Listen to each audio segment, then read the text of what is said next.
In the frozen, pre-dawn silence, a thin layer of mist clung to the forest floor as Corporal Miles Harrow knelt over a small block of damp, gray clay. The material looked harmless, more like something a child might sculpt with than a battlefield tool, but Harrow inspected every line he had pressed into it with a strange intensity. In the distance, the tremor of engines rolled through the earth, faint but growing. Those vibrations told him the armored column he had been tracking for 2 days was finally closing in on the narrow valley ahead. He had been told to plant standard explosives, nothing more. But their supply convoy had been ambushed the previous night, leaving him with almost nothing except a crate of discarded engineering scraps and a single block of malleable, underpowered charge. It wasn't designed to stop armor, not even close. Yet Harrow, exhausted from the march and running on instinct and adrenaline, shaped the clay with a plan he hadn't fully shared with anyone. The piece was crude, uneven, and improvised. His squad leader had called it a waste of time. Others laughed, joking that he was playing with mud. But Harrow wasn't thinking about pride or humiliation. He was thinking about the valley walls, the frozen soil, and the exact point where 20 enemy vehicles would bottleneck under a cliff face without realizing it. If his idea worked, that single, useless clay charge could collapse tons of rock and metal down on the armored column. If it didn't, he and the platoon, hidden further up the ravine, would be overrun in minutes. The engines grew louder. He pressed the final copper pin into place and whispered to himself that this had to be enough. The first light of morning crept over the ridge as Harrow carried the improvised charge down toward the choke point. Frost cracked beneath his boots, each step a reminder of how exposed he was while moving through the open stretch of the ravine. The cliffs above him loomed like dark teeth, jagged and towering, with icicles clinging to the stone. He knew every second mattered. The armored column was advancing faster than intelligence had predicted, and he had only minutes to act. He reached a sloped shelf of loose rock, exactly where he hoped the blast would travel. Kneeling, he pressed his hand to the earth, checking the vibration again. The vehicles were closer now, distinct, the growl of heavier armor joining the sound of lighter transports.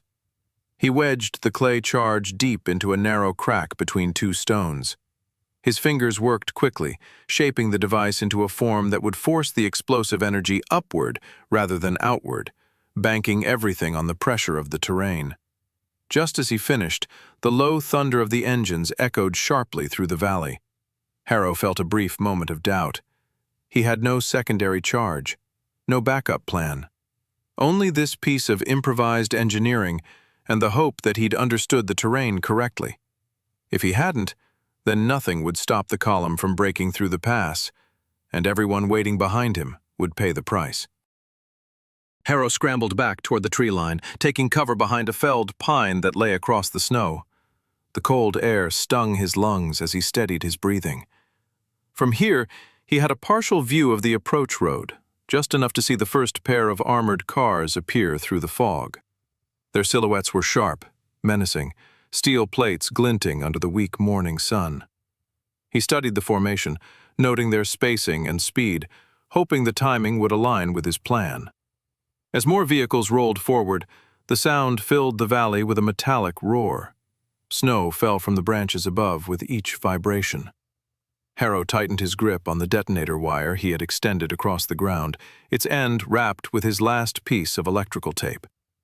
He watched for the lead tank to reach the narrowest point of the ravine, the place where the cliff leaned inward, and a massive slab of stone hovered above like a suspended hammer.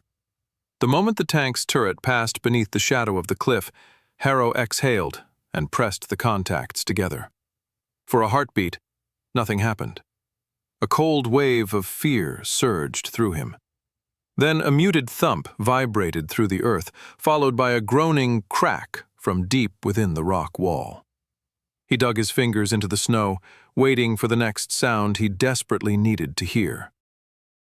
A deafening roar split the valley as the cliff face tore open, sending a cascade of boulders crashing down onto the armored column. Vehicles vanished beneath the avalanche of stone, metal crumpling under the massive weight.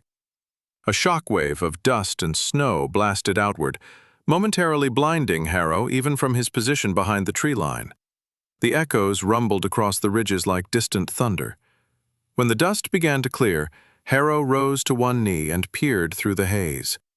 The lead vehicles had been crushed entirely, buried under tons of collapsed rock. Others lay overturned or jammed into one another, forming a tangled barricade of armor and debris that blocked the entire pass. Flames flickered from ruptured fuel tanks, smoke curling upward into the morning sky. The column had been shattered in seconds. Yet Harrow barely reacted. The reality of what had happened was still sinking in. He had expected the charge to slow the column, at best. He hadn't expected the whole ravine wall to collapse so violently. Behind him, distant shouts rose from his platoon, men realizing the path was finally sealed. But Harrow remained still, staring at the smoking wreckage, his chest tightening with disbelief and exhaustion. His improvised clay charge had worked. It had changed everything. Word of the destruction traveled quickly through the platoon as they regrouped along the upper ridge. Soldiers emerged from concealed positions, some with rifles still half raised, others simply staring at the sealed pass in stunned silence. A few approached Harrow with half-smiles, half-shaken expressions, unsure whether to congratulate him or question how the explosion had been so potent. The corporal gave no triumphant declaration, only a quiet nod, still catching his breath. The platoon's lieutenant moved to Harrow's side, his tone hushed but urgent. He wanted to know how the charge had been built, how the collapse had been so complete, and whether the enemy might attempt a secondary route nearby. Harrow explained as best he could. The clay's uneven density, the angle he had shaped into it, the natural fault line he had spotted on the cliff face the day before. The lieutenant listened, impressed but slightly unsettled by how much of the plan depended on instinct rather than regulation. Yet there was no time to celebrate. Scouts reported movement beyond the destroyed column, troops attempting to reorganize and possibly flank around the valley. The mission wasn't finished simply because the armored spearhead was gone. The platoon still needed to secure the ridge and prepare for enemy infantry who might press forward on foot. Harrow tightened his gloves and forced himself to refocus. The explosion had bought them time, but the real test was still ahead. The ridge path twisted between bare trees, each branch heavy with frost. Harrow joined a small recon team moving along the high ground to assess the enemy's adjustments.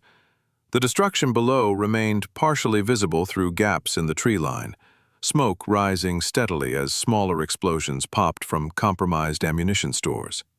The air carried a sharp chemical odor that mixed with the cold, burning Harrow's throat. As they advanced, the team spotted scattered units of enemy infantry navigating the debris field, trying to climb around the massive rockfall. Their movements were slow and disorganized, the loss of the armored column clearly throwing their plan into chaos. Harrow observed their pathing and noticed a pattern. All attempts to bypass the blockade funneled toward a narrow defile on the northern slope. If the enemy forced their way through that gap, they could emerge behind the platoon. The recon team radioed their findings back to command, but the signal crackled with static. The defile was further than anticipated, and enemy patrols were beginning to spread. The lieutenant ordered Harrow's team to intercept and delay until reinforcements arrived. Harrow tightened the straps of his pack, pain flickering in his arms from the earlier tension. Improvised engineering had won the first round, but the next would require pure endurance. The snow deepened as the team descended toward the northern slope. Their boots sank with each step, muffling their approach but also slowing them down. Harrow moved carefully, studying the terrain with the same instinct that had guided his earlier construction. Trees stood closer together here, and the steep incline created natural choke points, something they could use to their advantage. Ahead, muffled voices drifted through the fog. Enemy soldiers were moving cautiously, stepping over fallen branches and scanning the surrounding forest. Harrow signaled for his team to take positions along a narrow ridge ledge. They dropped into the snow, rifles braced, breath controlled. If the enemy broke through here, the platoon's flank would collapse. The first skirmish erupted quickly. A lone enemy scout appeared between two pines, unaware of the ambush. One shot dropped him, and the ridge fell silent again. But the quiet didn't last. More figures emerged through the fog, calling out in confusion. Harrow knew they couldn't hold the defile indefinitely. They needed to delay the enemy long enough to reposition the platoon. Every second mattered, and the weight of his improvised success now pressed heavier on his shoulders.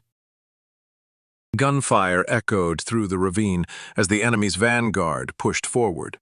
Harrow and his team responded with measured bursts, withdrawing slowly while maintaining pressure. Snow blasted into the air with each impact, branches snapping around them. Harrow's focus narrowed to each movement, each sound, calculating angles, distances, and paths of retreat in real time. They pulled back to a secondary position behind a fallen oak, its trunk thick enough to provide partial cover. Enemy troops rushed the slope, but the incline worked against them. Their footing slipped on ice-covered roots, and their formation broke apart. Harrow whispered adjustments to his team, repositioning them just enough to maintain advantage without being overrun. His mind worked like it had with the clay charge, seeing structural weakness, exploiting terrain, anticipating collapse. By the time the enemy finally reached the ridgetop, Harrow had already led his team 20 yards further up, firing only when necessary. The delay was working. He could hear distant movement from his platoon's main force repositioning on higher ground. For now, the thin forest line was their shield, and Harrow's instinct-driven decisions kept them one step ahead of encirclement. Reinforcements arrived in staggered groups, breathless from the climb. The lieutenant took control of the defensive line while Harrow briefed him on the enemy's advance. The defile would hold the bulk of the enemy pressure, but only if their position remained tight and coordinated. Harrow's face was streaked with dirt and melted frost, but he spoke clearly, gesturing toward the slope and indicating the weak points where the enemy might push hardest. With newly arrived riflemen filling the gaps, the team established a stable firing perimeter. The forest trembled with distant artillery from the valley below, vehicles cooking off, ammunition detonating unpredictably. The earlier explosion had created a chain reaction the enemy was still struggling to contain. Harrow sensed this chaos was their chance to take full control of the ridge before the enemy regained cohesion. As the lieutenant issued final commands, Harrow moved to the right flank, reinforcing a shallow depression in the snow that offered a perfect vantage point of the defile. He adjusted branches, cleared sightlines, and positioned himself among a pair of young soldiers who still appeared shaken from the morning's events. He assured them, quietly but firmly, that the ridge would hold. The men steadied their breathing and prepared for another surge. The enemy infantry struck again at midday, pushing up the slope in scattered waves rather than a coordinated assault. Their confusion was evident, many shouting orders to one another in frustration. Harrow fired methodically, targeting soldiers who attempted to navigate the narrow defile. Every shot that forced them back bought the platoon more time to stabilize their defenses. A sudden burst of automatic fire cut through the ridge, and Harrow ducked into cover as snow splintered above him. The incoming rounds originated from a light machine gun wedged between two boulders halfway up the slope. Harrow spotted its crew adjusting the angle, preparing to force the platoon off the ridge entirely if left unchecked. He breathed through the tension, then shifted to the edge of his cover, calculating the line of fire. He directed two riflemen to suppress while he maneuvered lower along a hidden deer trail. The path was steep and risky, but it brought him level with the machine gun position. Through a break in the trees, he saw the crew silhouetted against the snow. Harrow steadied his rifle, exhaled, and fired. The gun fell silent, and the slope quieted once again. His quick action prevented a breakthrough, but he knew more challenges were coming. As the afternoon wore on, the temperature dropped sharply. Frost spread across equipment, and soldiers rubbed their hands to keep them warm enough to reload. Harrow felt the earlier adrenaline draining, replaced by a bone-deep fatigue. Yet he remained alert, watching the lower valley where enemy units continued to gather, unsure how to proceed without their armored support.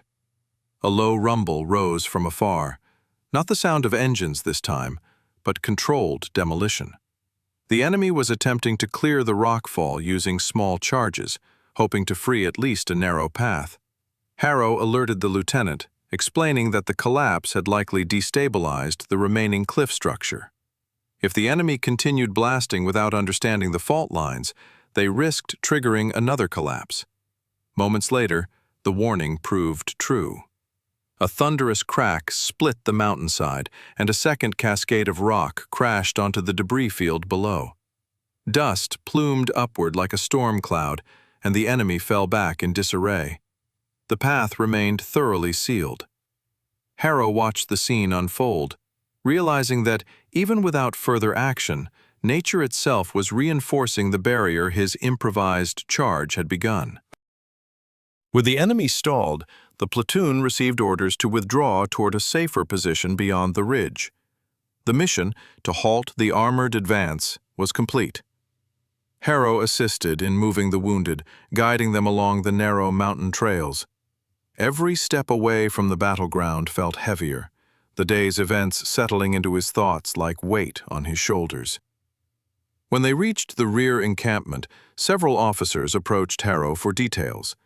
They wanted to know precisely how he had shaped the improvised charge, how he had predicted the cliff's reaction, and why it had succeeded so far beyond expectations. Harrow answered honestly. There had been no guarantee, only observation and instinct. The officers exchanged looks, impressed by the unorthodox approach. As night settled, Harrow finally allowed himself to rest near a small fire. The exhaustion hit him fully, the kind that seeped into his bones after hours of tension and freezing air. But despite the fatigue, he felt a quiet certainty settle in his chest. He had saved lives, not through strength or weaponry, but through understanding the land and making something meaningful out of almost nothing. The next morning, smoke still lingered above the distant ravine. Recon reports confirmed the armored column was completely immobilized, its vehicles crushed beyond repair. The enemy had begun pulling back from the valley altogether, abandoning further attempts to break through the mountain pass. The platoon's withdrawal was secure, and the line of defense had held. Harrow walked alone to the edge of the ridge, looking out over the white expanse of forest and stone. The wind carried faint echoes from the valley, reminders of the destruction his improvised idea had unleashed. He felt no pride, only relief that the plan had worked when everything had depended on it. The clay residue still clinging to his gloves felt like a strange symbol of the day's events. As he rejoined the platoon for transport farther east, a final thought settled in.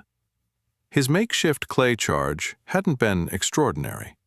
It had simply been the right idea at the right moment, shaped by necessity and desperation. And though few would ever know the full story, the shattered armored column in the valley below stood as silent proof that sometimes the smallest, most unlikely idea could change the course of an entire battle.